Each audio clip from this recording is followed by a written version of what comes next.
Assalamu alaikum. Welcome to Millennium TV News. This is Fosya Dawan with today's top stories. Climate change. Obama to unveil clean power plan. Calais migrant crisis. David Cameron accused of playing politics. MH370 search. Second plane part found on reunion. Turkish troops killed in Kurdish PKK suicide blast. New York's Empire State highlights endangered animals. Duchess of Cambridge gets a scuba diving qualification. Dear viewers, now the details. The aim of the revised Clean Power Plan is to cut greenhouse gas emissions from U.S. power stations by nearly a third within 50 years. The measures will place significant emphasis on wind and solar power and other renewable energy sources. However, opponents in the energy industry have vowed to fight the plan.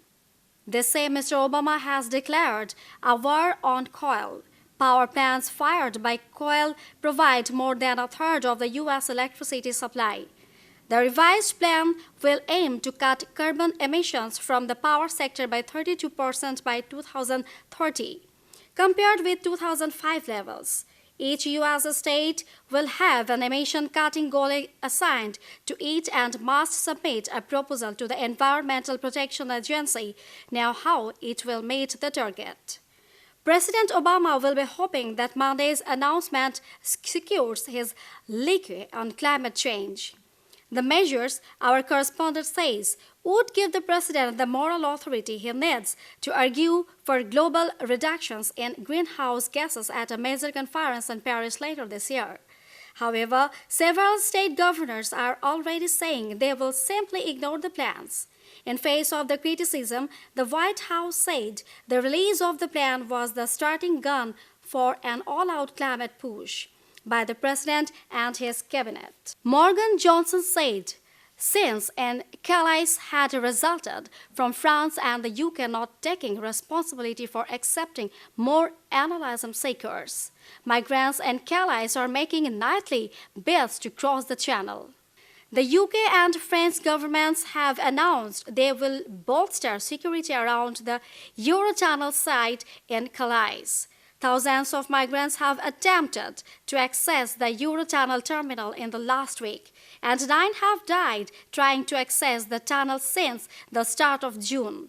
David Cameron has said the UK will not become a safe haven for migrants and warned illegal immigrants would be removed from the country. The World This Weekend program, Mr. Johnson criticized Mr. Cameron for using the word illegal about asylum seekers before they have been thrown asylum the process, and said they were seeking a basic human right. Sweden allows anyone from Syria into the country, and last year Sweden accepted 30,000 asylum seekers compared to the UK's 10,000.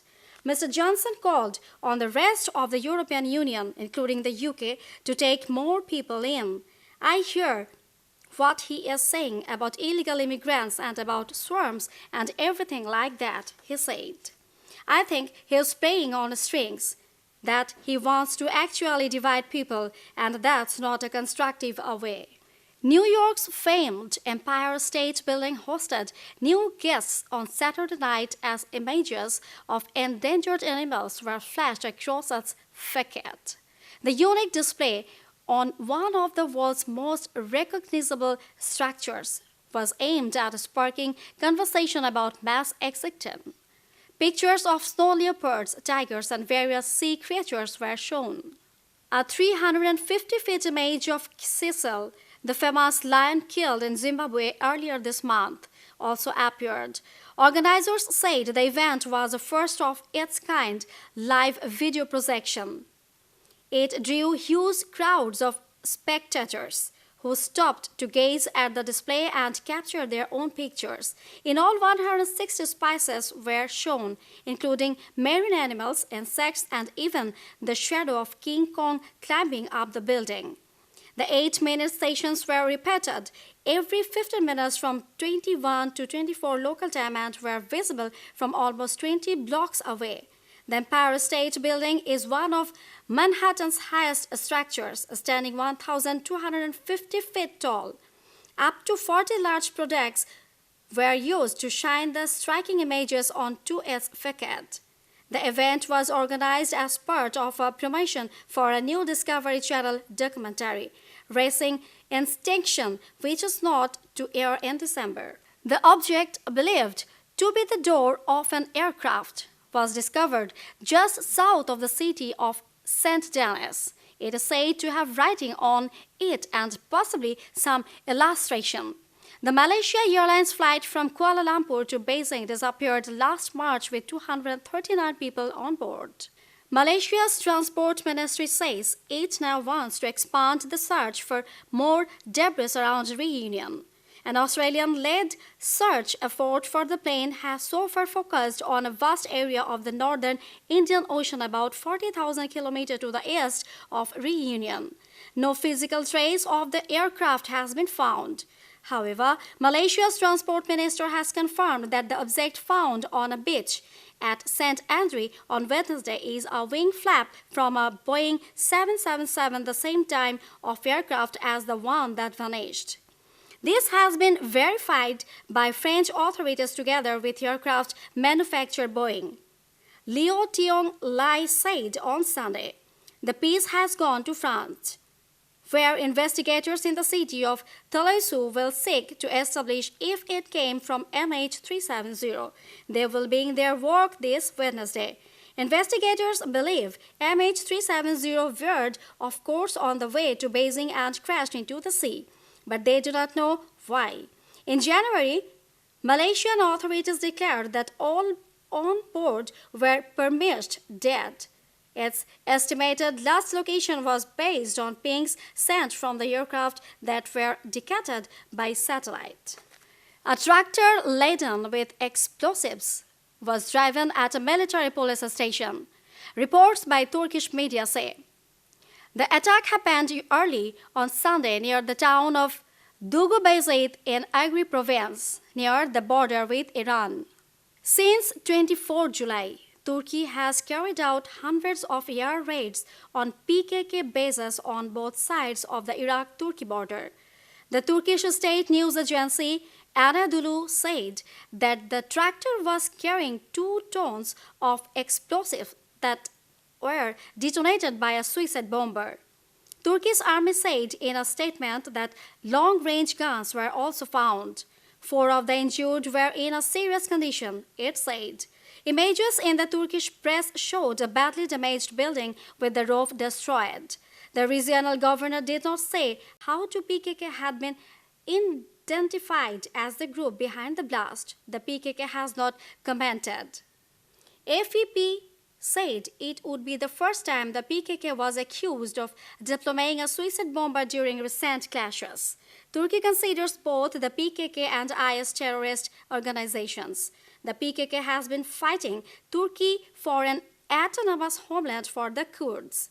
More than 40,000 people have been killed and hundreds of thousands displaced since the PKK began an armed uprising in 1984.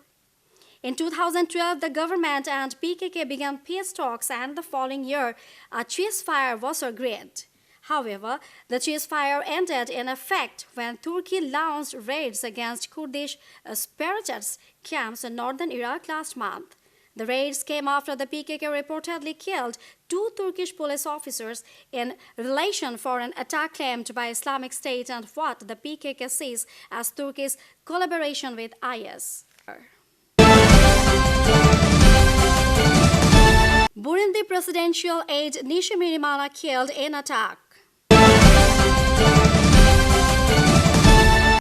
Colombian military air crash kills 11. India floods kill more than 100.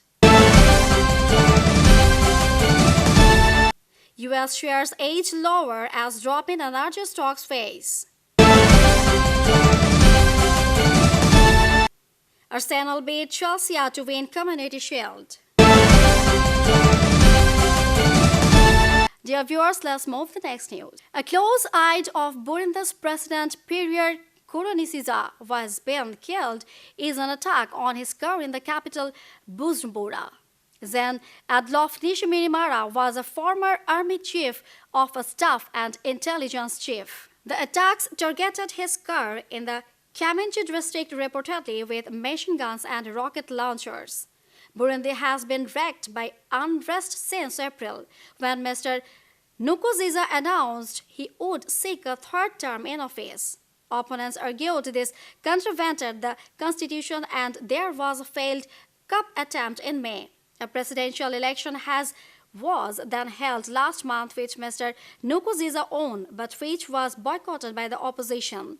Jan Nishimirimana was reportedly in charge of the president's personal security, had been central in cracking down on protests.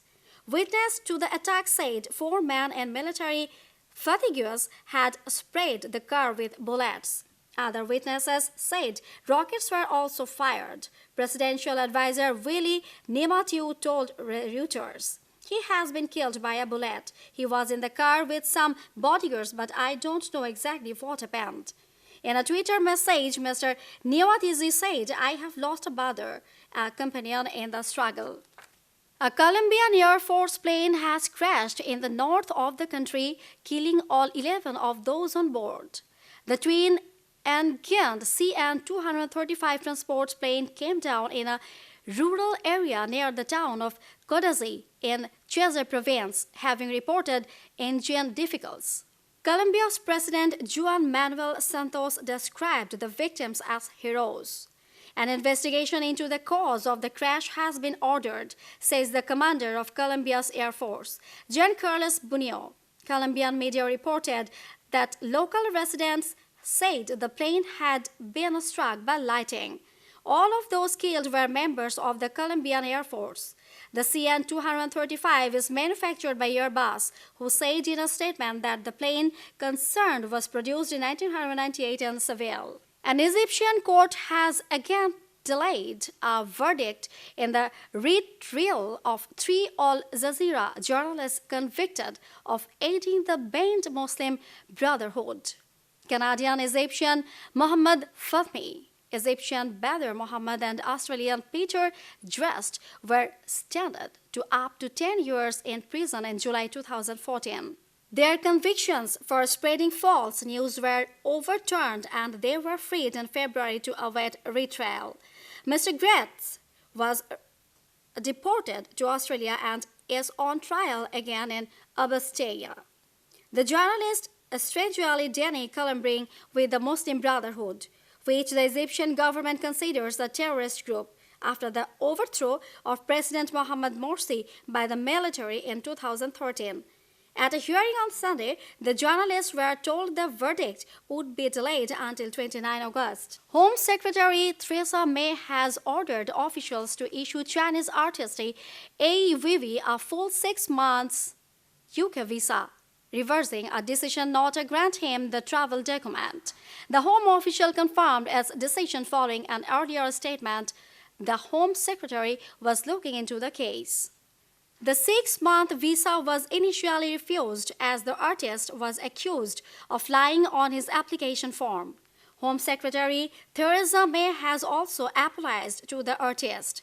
Earlier this week, A posted a letter on Instagram stating this entry to the UK had been restricted to a 20-day visa.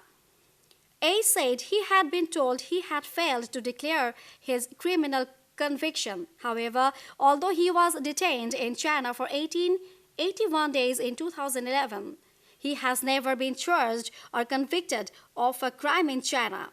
The artist is traveling to London for a landmark exhibition of his work at the Royal Academy of Arts, after Chinese authorities granted him a passport.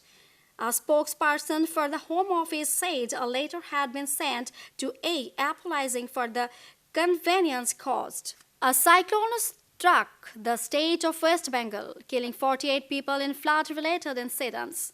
More than 20 lakhs people have moved to relief camps. India regularly witnesses severe floods during the monsoon season. In Myanmar, floods have left at least 47 dead. Wind and rain from cyclone Koman added to damage in India in recent days. Nearly 4 million people in 10,000 villages have been affected by the floods in the worst-affected Indian state of West Bengal, the Home Ministry said. More than 200 medical teams using 120 boats have reached the flood-hit areas in an effort to prevent the outbreak of waterborne disease. On Saturday, at least 20 people were killed after a landslide in the northeastern state of Manipur buried a wild village. India receives 80% of its annual rainfall during the monsoon between June and September.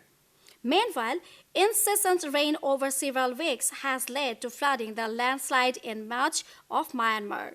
The refuge camps in Rakhine, near the nation's capital city, which has been declared a disaster zone, have been damaged. The UN said 140,000 people are living in the camps, most are Rohingya Muslims.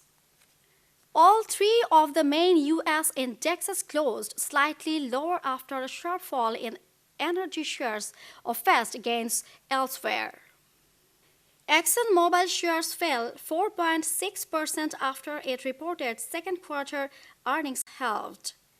Chevron shares dropped 4.9% after its net income fell 90%. The Dow Jones ended trading 51.98 points lower at 1,745.98. The S&P 500 slipped 4.7 points to 2108.63 points, while the tech-heavy Nasdaq was almost flat at 5128.28.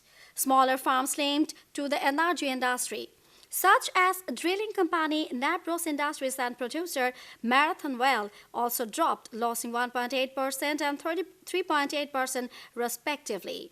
Bonds were higher after a report showed U.S. wages and deficits grew in the spring at the slowest pace in decades. The figure, the first estimate of growth in the second quarter, followed an upwardly revised growth rate of 0.6% in the first 3 months of the year.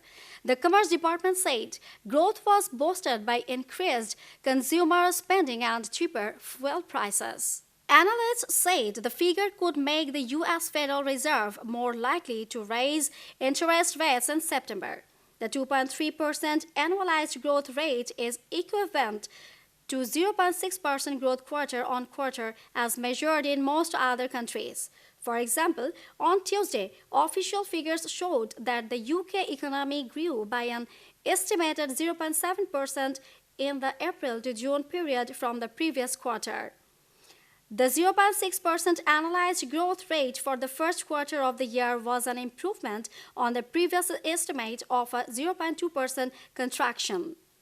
Consumer spending, a key driver of the U.S. economy, grew at a rate of 2.9% in the second quarter, compared with 1.8% in the first 3 months of the year. Recent figures have shown the U.S. economy creating more than 20 lakhs jobs a month, and the unemployment rate has now dropped to 5.3%.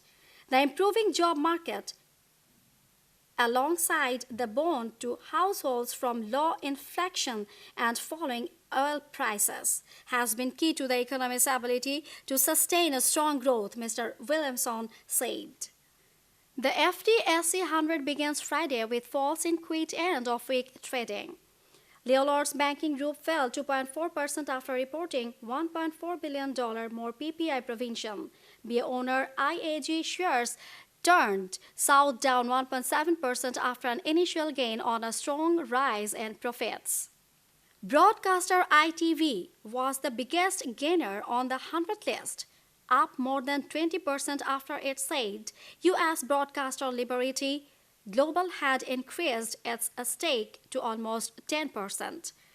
The benchmark FTSE 100 index was down 13.89 at 6,654.98 points.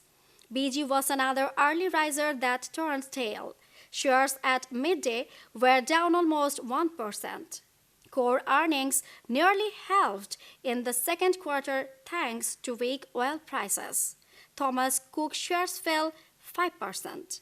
Poor results on Thursday reveled it took a 25-meter charge on lost earnings because of the Tunisian terrorist shootings. Shares in Internet Continental Hotels were 3.2% lower.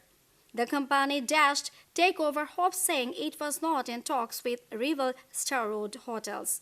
On the currency markets, the pound fell 0.2% against the dollar to 1.5574 and was down 0.55% against the euro at 1.4193. Japanese shares were up on Thursday, buoyed by strong earnings from the likes of Nintendo and Nissan. The country's benchmark Nikkei 225 index finished at 2,522.83 points, 1.1% up on the day. Data measuring the country's industrial production came in 0.8% higher compared with the previous month. Shares in games company Nintendo were up by 8.3%, while car maker Nissan closed 0.3% up. After both companies reported positive results, Mazda earnings came in lower, but beat expectations. Its shares were more than 4% up at the end of trading. Meanwhile, electronics giant Sony saw its net profit triple in the April to June quarter on strong sales of its PlayStation 4 games and camera sensors. Chinese shares headed lower after state media reported that banks were looking into their exposure to the stock market. Reports said the lenders were checking their exposure through wealth management products and loans collateralized with stocks. The Shanghai Composite closed down 2.2% to 3,705.7, having rallied to close more than 3% higher the day before. Hong Kong's Hang Seng Index ended lower by 0.5% to 2,040,497.98. Mainland Chinese shares ended July with their biggest monthly loss in nearly 6 years. The Shanghai Composite Index closed down 1.1% at 3,664, losing 10% over the week and more than 14% for the month. The government took further action to calm the market on Friday with a crackdown to automated trading. It restricted 24 trading accounts in which it had detected what it called abnormal bids, moves it described as malicious selling. Hong Kong's share market headed in the opposite direction, with the Hang Seng Index fishing up 0.6% to 240,636.28 points. Investors are looking ahead to China's official manufacturing data, which is expected to be released over the weekend. A private manufacturing report last week showed a surprise drop, prompting a plunge in mainland China's shares earlier this week. In Japan, shares were held back as data showed inflation stalling and an unexpected fall in household spending. The country's benchmark Nikkei 225 index closed slightly higher at 20,585.24 points, up 0.3%. Japan's inflation in June remained at 0.4%, while household spending dropped by 2%, significantly more than expected. The weak data is likely to revive deflation fears and increase the pressure for more fiscal policy and monetary easing. Shares in technology giant Sony fell by 1.5% despite the company releasing strong results on Thursday after the Japanese stock market had closed.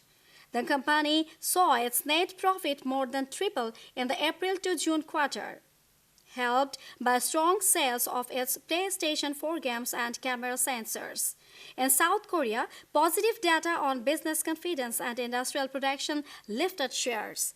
The Kospi Index closed 0.5% higher at 2,030.16 points. Australia's ASX 200 finished 0.5% up at 5,699.20 points.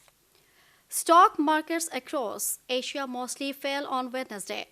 Following declines on Wall Street the previous day, Japan's benchmark Nikkei 225 index ended a six-day winning streak, closing down 1.2% at 20,593.67. Trading saw investors reacting to the resignation to Toshiba chief executive Hisao Tanaka following the company's accounting scandal. Shares in the firm fell 1.7% following a 6% rise the previous day when the details of the scandal were revealed. An independent investigation found the company had overstated its profits by a total of 151.8 billion yen over a six-year period. Chinese shares closed mixed with the mainland market rising for the fifth consecutive day, while the Hong Kong shares followed the global lead. The Shanghai Composite ended up 0.2% at 4,026.05, while Hong Kong's Hang Seng Index fell 1% to 25,282.62. Investors were cautious as Shanghai shares have jumped out about 20% from the low hit on 9 July and are nearing the key threshold level of 4,500. This level is seen as the target for the bailout measures rolled out by the government since the market's sharp sell-off, according to analysts. In Australia, low commodity and gold prices pulled the ASX 200 down 1.6%, with the index closing at 5,614.60. Shares in mining giant BHP Billiton fell 1.9% despite the company saying it had exceeded its production guidance for iron ore. In its operational review, BHP said it was on track for additional growth in the current year. The Australian Bureau of Statistics said consumer prices in the second quarter rose 0.7% from the first 3 months of the year. More importantly, though, the annual pace of core inflation at about 2.3% was still well within the central bank's inflation target of 2-3%. The data provided further evidence that underlying price pressures were easing, said Daniel Martin, senior Asia economist at Capital Economics. It raises the chances of the central bank cutting rates again, possibly even at its meeting next month. In Seoul, South Korea's benchmark Kospi index also finished in negative territory, dropping 0.9% to 2,064.72, despite the won being at its weakest level against the dollar in 2 years. Export-focused companies failed to benefit. Car makers Kia and Hyundai were both unable to considerable Tuesday's gains. Dear viewers, now the sports news. The Duchess of Cambridge is now an advanced scuba diver. A Kensington Place official has said. The Duchess has passed her Professional Association of Diving Instructors Advanced Open Water Diver qualification. This means she can now dive to a depth of 30 meters. The Duke of Cambridge is also an experienced diver and follows his father and grandfather is heading the British Sub-Aqua Club. When he took on the role as president of the BSSC, the Duke said he hoped his son Prince George would follow him by taking up snorkeling and scuba diving. The Duchess is thought to have gained the qualification from a diving school on the Caribbean island of Mustique, according to the Telegraph. During the course, the Duchess would have completed a deep adventure dive to learn how to deal with the psychological effects and challenges of deeper scuba diving. Photography, buoyancy control, fish identification, and exploring wrecks are also part of the course. FA Cup winners Arsenal beat champions Chelsea 1-0 in England's Community Shield season curtain raiser at Wembley to end a long wait for victory over the London rivals. Alex Alexander-Chamberlain's goal after 24 minutes shuttled a match played in warm sunshine. The 21-year-old received a pass from Theo Walcott and cut inside Chelsea defender Cesar Azpilicueta before firing an unstoppable shot into the top corner to Thibaut Courtois' goal. It was the first time in 14 attempts the Arsenal manager Arsene Wenger had got the better of Chelsea coach Jose Mourinho, and the result offered hope to Chelsea's title rivals that the champions might not have such an easy time this year. Chelsea won the title in May with a commanding lead of 8 points over second-placed Manchester City, and they are the favourites to retain the trophy in the new season, which kicks off on Saturday. Arsenal dominated the first half and were rewarded with Oxlade-Chamberlain's superb goal. Chelsea sought to up their sluggish tempo in the second half, bringing on new loan signing Radamel Falcao for striker Luis Remy and Reimers with Brazilian compatriot Oscar. Goalkeeper Peter Cech, who made nearly 500 appearances for Chelsea before signing for Arsenal and received a rousing reception from both sets of fans before the game, saved impressively from an Oscar free kick in the 69th minute. Chelsea pressed for an equalizer but looked short of Manek in front of goal, with Spain striker Diego Costa sidelined by injury. Arsenal rested key players including striker Alexis Sanchez, who returned to training later than most of his teammates after helping Chile to win Latin America's Copa America. Viewers, let's have a look Millennium TV News recap. Climate change. Obama to unveil clean power plan. Calais migrant crisis. David Cameron accused of playing politics.